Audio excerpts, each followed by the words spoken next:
Hi there! So, it's your teacher Mimi again. Alright, so today we're gonna talk about the prepositions of transportation. So, ano nga ba yung prepositions of transportation? Okay, so prepositions of transportation indicate the way you travel or have traveled from one place to another. Alright, so this can be very tricky. Alright, marami ang nalilito dito. Like, for example, we say in the car, but on the bus.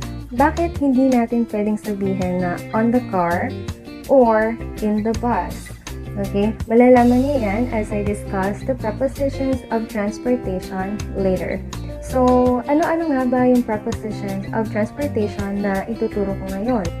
I am going to discuss the prepositions in, on, and by.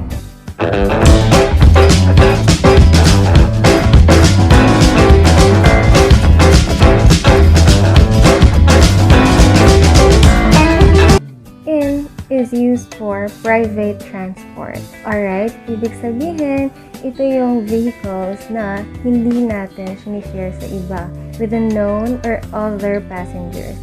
For example, in a taxi, in the car, in the tractor. Example sentence, pets are allowed in his car. So car is a private transport, that's why we use the preposition in. Another clue para alam mong in ang dapat na gamiting preposition of transportation ay kapag ang mode of transportation ay box-shaped or bowl-shaped. Okay? For example, in a wagon, in a rowboat, in the canoe. Okay? Example sentence, Shirley and Mila got in the rowboat and paddled away in the rowboat. Another indication that in is the appropriate preposition to use is when there is not much room to move when you are inside the vehicle. Meaning, hindi ka pwedeng tumayo or maglakad sa loob ng vehicle. For example, in a car, in the van, in a truck. Okay, example sentence, let's get in the van. I think it's about to rain. On is used for public transport kung saan may ka-share tayong unknown or other passengers. For example, on the bus, on an airplane, on a train. Okay, example sentence, it took him longer to get on the bus. On the bus. Bus is a public transport, that's why we used on, the preposition on. Okay. Next, ginagamit din natin ng on when we can sit or stand on top of a small mode of transportation. So, what are these small modes of transportation? So, for example, on a motorcycle, on a skateboard, on a bicycle. O diba, you literally sit or stand on these. Example sentence, the boy on a skateboard always wears a cap on a skateboard. Then, ginagamit din natin ang on if you can walk, okay, or stand inside the vehicle, even when it is in motion, kahit pa gumagalaw to. Ibig sabihin, kahit pa bumabiyahe or gumagalaw yung sasakyan, you're free to move inside. Pwede kang tumayo or maglakad. For example, on a jet plane, sound familiar, on a ship, on a ferry. Okay, alright, so example sentence, I'm leaving on a jet plane, don't know when I'll be back again. I'm leaving on a jet plane. I bet you sang it. We use by when we talk about general ways to travel.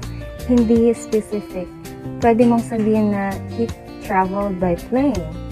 Then, on the plane, he lost his wallet. He traveled by plane. Here, dinidescribe niya yung mode of travel as a general way of moving from one place to another. On the plane, he lost his wallet.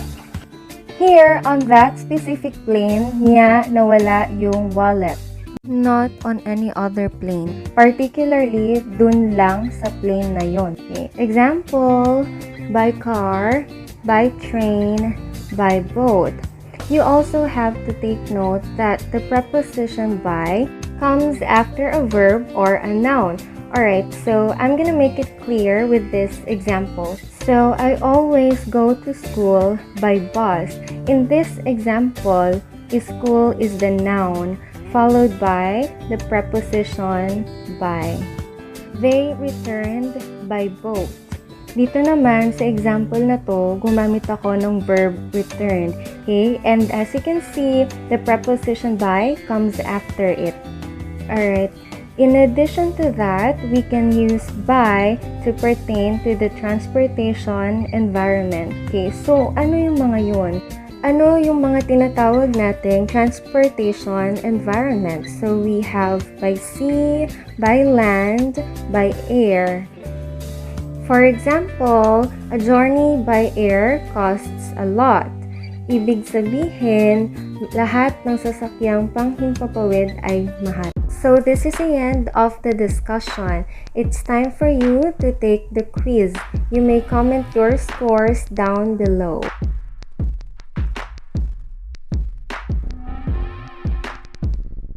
But number 1 is on, okay? Because you can walk or stand when you are inside a bus.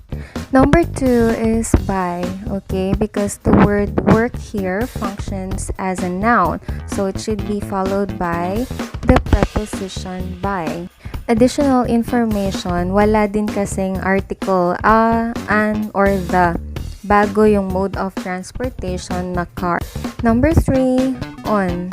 Okay? Kasi maliit na mode of transportation ang skateboard. Okay? In which you can literally sit or stand on it. Number 4, by. Kasi land ay considered as a transportation environment. Last one, number 5 is in, because canoe is a ball-shaped mode of transportation. Kahit wala tong bubong, don't use the preposition on. Alright, thank you so much for watching.